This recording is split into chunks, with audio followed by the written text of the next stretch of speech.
Hello everyone, আবার একটি নতুন ভিডিও নিয়ে হাজির হলাম। আজকে আমি বানাবো ছোলার ভুনা। প্রথমে আমি ছোলা ভিজিয়ে রেখেছিলাম 5-6 ঘন্টা। তারপর একটি প্রেসার কুকারের মধ্যে আলু কুচি করে লবণ ও হলুদ দিয়ে ছোলাটা সিদ্ধ করে নিলাম। এরপর ছোলার মধ্যে ভুনাতে যে আমি মশলাটা ব্যবহার করব সেটা আমি রেডি করি। একটু কাশ্মীরি লঙ্কা, ধনিয়া গুঁড়ো, জিরার গুঁড়া, মরিচের গুঁড়া আর একটু জল দিয়ে একটা পেস্ট বানিয়ে নিলাম। পেস্ট আমার রেডি। কড়াইতে তেল দিয়ে দিলাম, একটু 5 ফোড়ন দিলাম, শুকনো লঙ্কা দিয়ে হালকা করে ভেজে নিতে হবে। ভাজার পর একটু পেঁয়াজ কুচি দিয়ে দিতে হবে।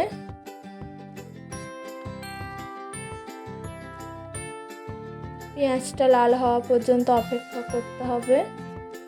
এভাবে একবার ছোলার ভুনা বানিয়ে দেখুন কতটা টেস্ট লাগে। সঙ্গে একটু আদা রসুন বাটা দিয়ে দিলাম। একটু লাল লাল হয়ে গেলে টমেটো দিয়ে দিলাম।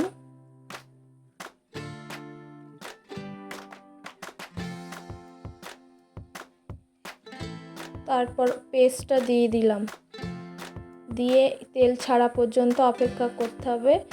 মশলাটা একটু কষিয়ে নিতে হবে। আমার ভিডিওগুলো কেমন লাগছে অবশ্যই জানাবেন। বাড়িতে বানাবেন, বানিয়ে সবাইকে পরিবেশন করুন। আর আপনারা এত সুন্দর সুন্দর কমেন্ট করছেন, দেখে আমার মন ভরে যাচ্ছে রিয়েলি।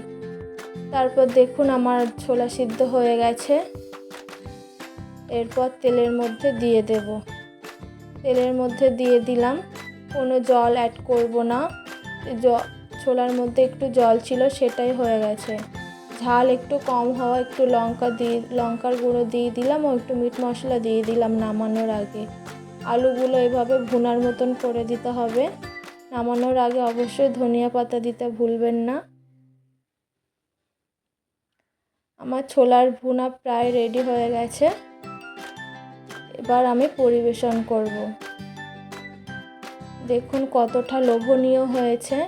এভাবে একবার ছোলার ভুনা বানান আর কমেন্টে বলবেন কেমন হয়েছিল বাড়িতে বানিয়ে।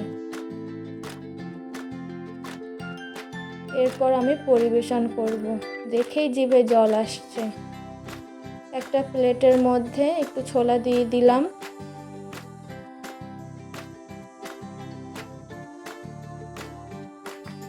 ভিডিওগুলো কে কোথায় থেকে দেখছেন অবশ্যই কমেন্ট করে জানাবেন। একটু শসা কুচি, একটু ঝুরি ভাজা, একটু লেবুর রস দিয়ে দিলাম, দিয়ে খেয়ে নিলাম। এভাবেই বাড়িতে পরিবেশন করুন। ভিডিওটা ভালো লাগলে কমেন্ট করবেন, লাইক করবেন, বন্ধুদের শেয়ার করবেন। আবারও দেখা হবে নতুন একটি ভিডিওতে।